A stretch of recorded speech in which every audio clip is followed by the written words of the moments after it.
Cuando hablamos de Argentina, solemos dibujar en nuestras cabezas este mapa.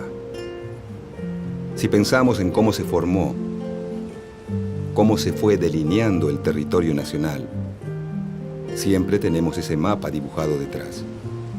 No podemos dejar de referirnos a él. Pensamos que Argentina es ese mapa, pero en realidad lo que ahora es Argentina, uno de los países que se construyeron después de la caída del Imperio Español en América, pudo haber tenido otra forma. Pudo no haberse llamado Argentina. Pudo haber sido muchos países o parte de un gran país hispanoamericano.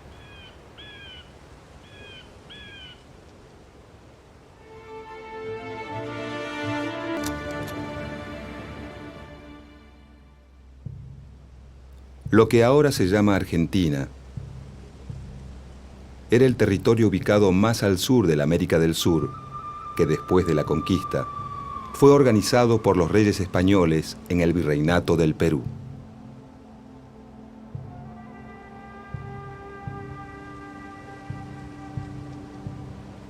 Parte del actual territorio argentino estaba incluido en las gobernaciones del Tucumán y de Buenos Aires dentro de ese virreinato. En 1776, la corona española funda el Virreinato del Río de la Plata, que ocupa aproximadamente los actuales territorios de Argentina, Bolivia, Uruguay y Paraguay. El eje de la economía se encuentra en la ciudad de Potosí, productora de grandes cantidades de plata. Y se elige a Buenos Aires como salida del mineral hacia Europa. Cuenta la leyenda que es tanto el mineral extraído que con él se podría hacer un puente entre América y España. Por su ubicación estratégica, Buenos Aires se convierte en la capital del nuevo virreinato. El Imperio Español parece volver a florecer, pero aunque nadie lo sabe, está a punto de derrumbarse.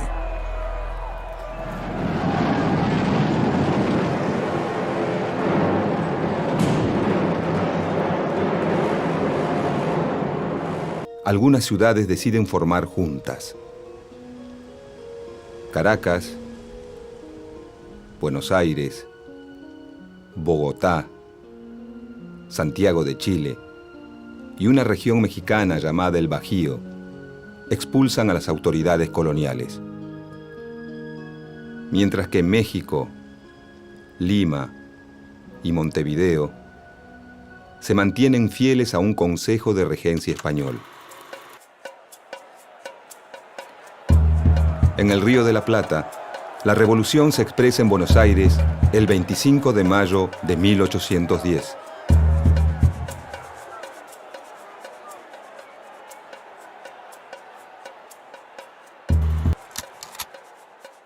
Paraguay y Montevideo se oponen a la revolución, no así las zonas rurales de la banda oriental.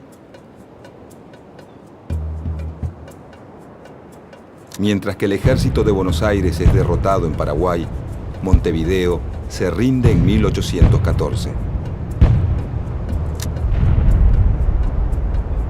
Una expedición enviada por la primera junta obliga a Córdoba a la obediencia y avanza al norte para ocupar el Alto Perú.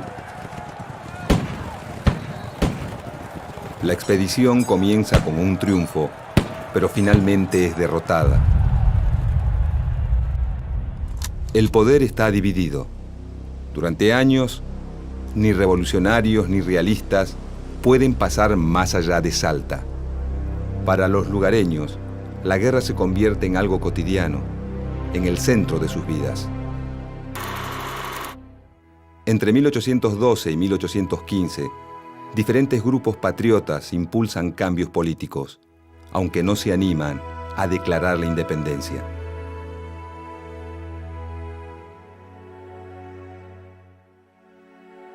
En 1815, el gobierno revolucionario apoya el plan del general José de San Martín.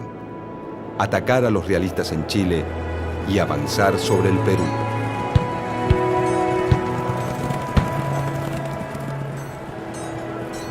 Los territorios revolucionarios americanos están convulsionados por luchas y divisiones. En Buenos Aires, los dirigentes, a pesar de sus diferencias, coinciden en dos premisas: ganar la guerra contra los realistas y mantener un sistema de gobierno centralista con sede en esa capital.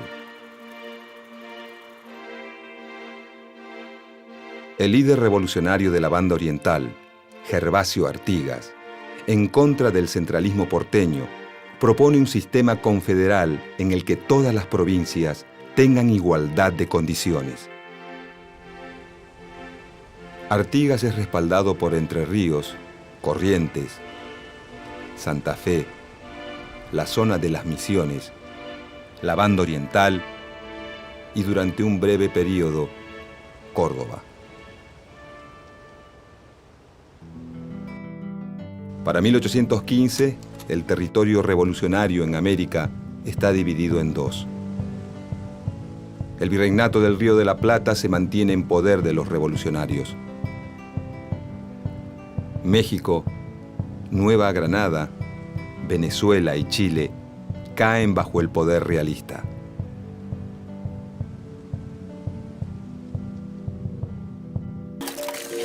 Cuando el 25 de mayo surge el primer gobierno patrio, se termina la dominación española, pero comienzan los conflictos en torno a cómo organizar la futura nación. Hay dos modelos de país en pugna. Por un lado, las Provincias Unidas, dependientes del Poder Central de Buenos Aires, y por otro, la Liga de los Pueblos Libres, conformada por las actuales provincias de Corrientes, Entre Ríos, los pueblos de las Misiones, la Banda Oriental, Santa Fe y transitoriamente Córdoba. Esta liga, liderada por José Gervasio Artigas, exige la independencia absoluta de España y la organización de un sistema federal, para que ninguna provincia sea más que otra. Esto resulta inaceptable para los porteños, que inventan una absurda acusación de fraude para dejarlos afuera de la Asamblea del año 13.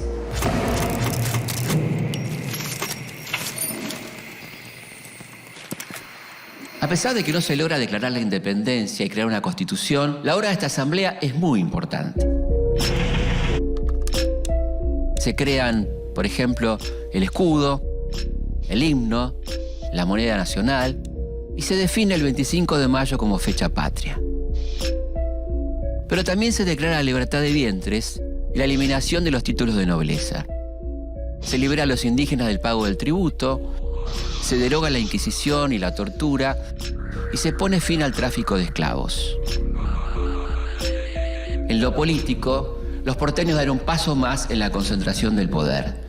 Disuelven el triunvirato y crean un poder ejecutivo unipersonal, el directorio.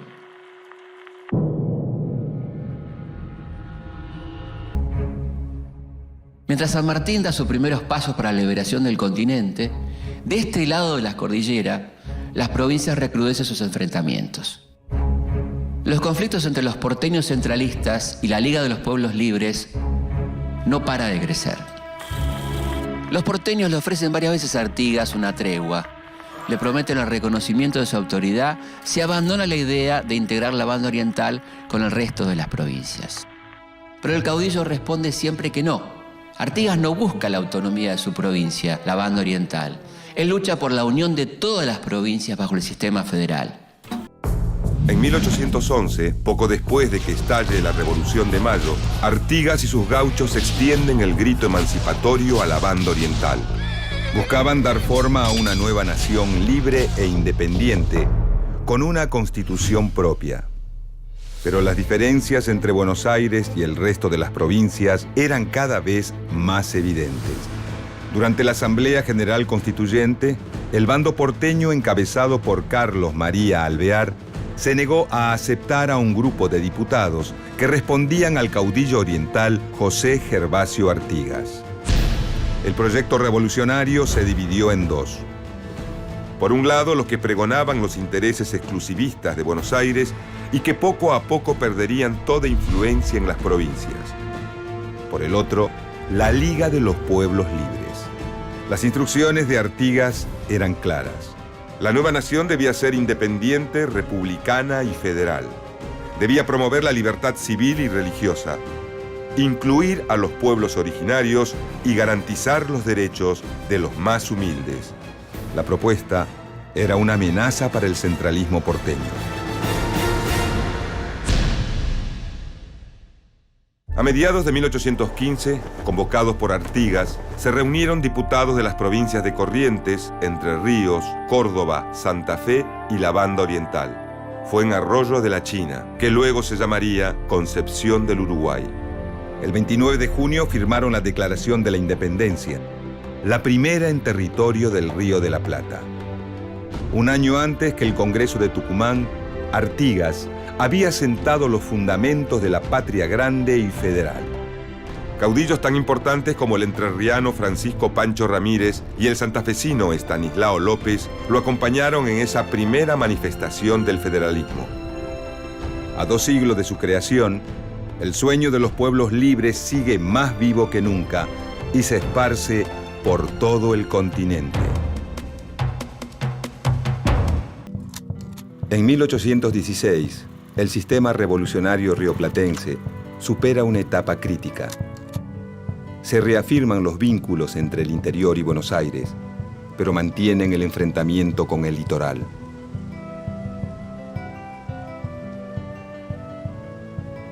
Para disminuir la tensión, se elige a la provincia de Tucumán para llevar a cabo el Congreso que declara la independencia de las Provincias Unidas de Sudamérica. Potosí, Cochabamba y Charcas, que hoy pertenecen a Bolivia, son algunas de las regiones que declaran la independencia. En cambio, algunas provincias que hoy son argentinas, como Santa Fe, Corrientes y Entre Ríos, no concurren al Congreso de Tucumán. El nuevo país independiente tiene 2 grandes desafíos: el conflicto con los realistas y la guerra civil entre Buenos Aires y el litoral que dirige Artigas. Después de meses de debates, el 9 de julio se concreta el gran objetivo del Congreso. Cuando el secretario Juan José Paso le pregunta a todos los presentes si quieren que las provincias de la Unión sean una nación libre de los reyes de España y la metrópoli,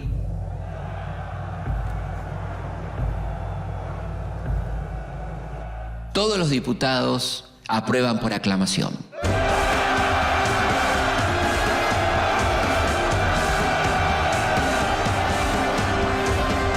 Es voluntad unánime e indudable de estas provincias romper los violentos vínculos que las ligaban a los reyes de España, recuperar los derechos de que fueron despojadas e investirse del alto carácter de una nación libre e independiente del rey Fernando VII, sus sucesores y metrópoli.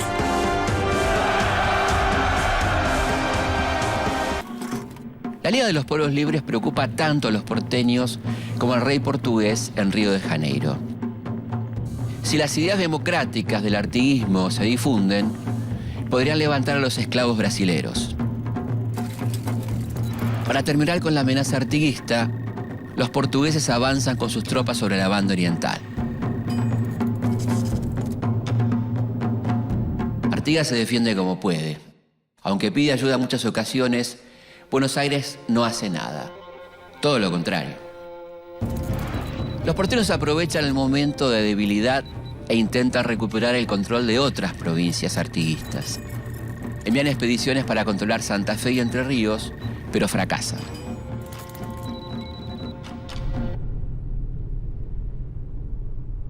Las provincias federales resisten el ataque porteño por el liderazgo de sus caudillos, Estanislao López y Pancho Ramírez.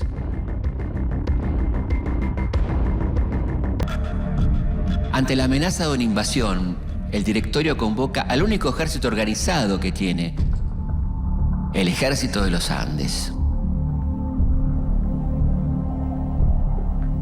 Pero San Martín toma una decisión inédita y desobedece a la autoridad.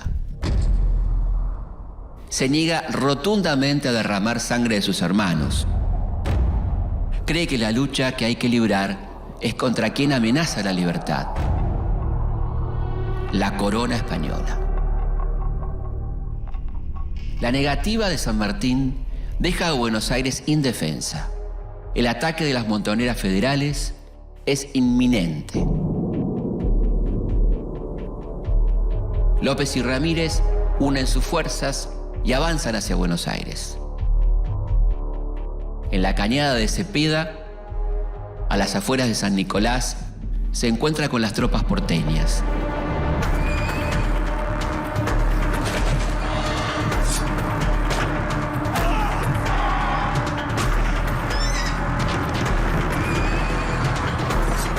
El ataque federal es tan certero que la batalla dura apenas 10 minutos.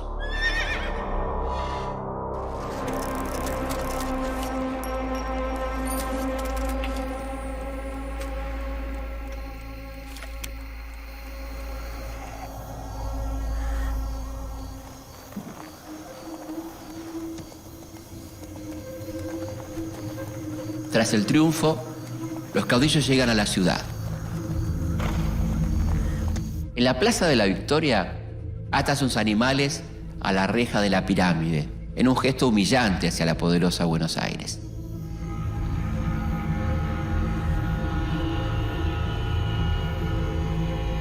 Como consecuencia de Cepeda, se disuelve el directorio, el Congreso y se desconoce la Constitución de 1819.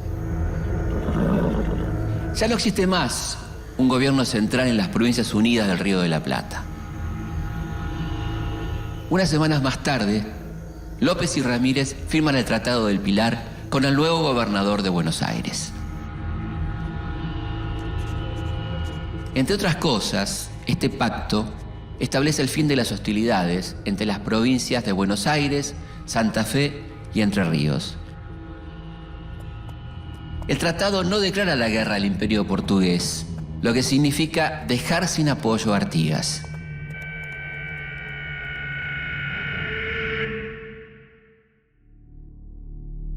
La batalla de Cepeda y el posterior Tratado del Pilar ponen fin a una etapa. Como el directorio no existe más, tampoco existen las Provincias Unidas del Río de la Plata. El exilio de Artigas al Paraguay, derrotado, también termina con la Liga de los Pueblos Libres.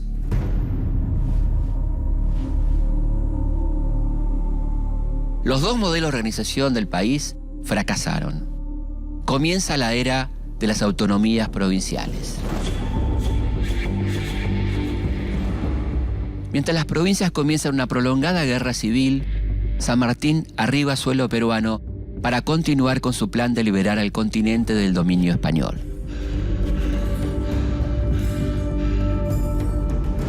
Ese mismo año, Manuel Belgrano vive sus últimos momentos.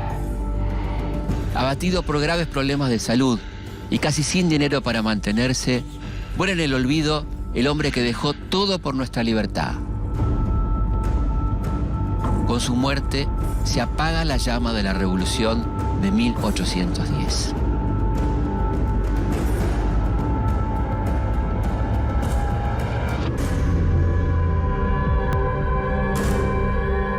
En las invasiones inglesas, el pueblo salió a defenderse y surgió por primera vez la soberanía nacional. La Revolución de Mayo echó a los españoles del gobierno virreinal. San Martín cruzó los Andes para llevar la independencia a todo el continente. Pero los conflictos entre hermanos pudieron más. Para 1820, el sueño de una nación es solo un recuerdo.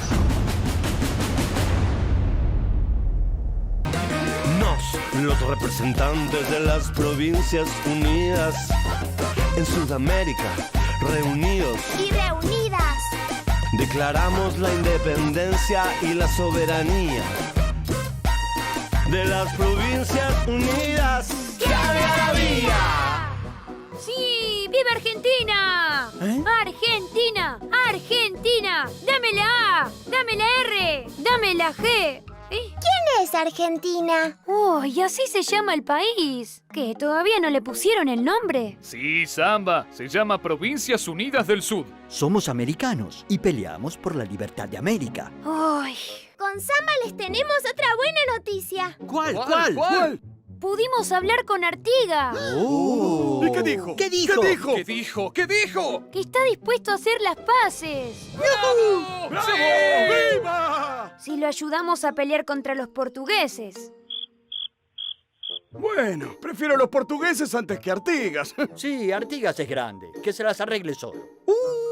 ¡Qué tarde se ha hecho! ¿No deberíamos ir regresando cada uno a su provincia? Oh, sí, es cierto. Adiós. ¡Adiós! Adiós.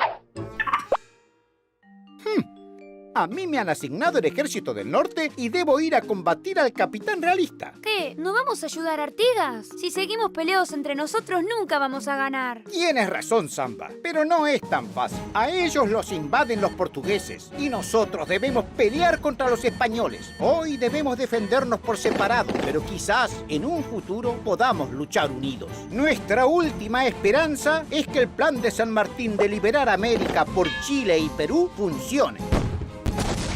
Tal vez algún día logremos hacer que América sea una patria grande. ¡Adiós, amiguitos! ¡Suerte, Belgrano! Vamos, tengo que encontrar el cuadro para volver a mi época.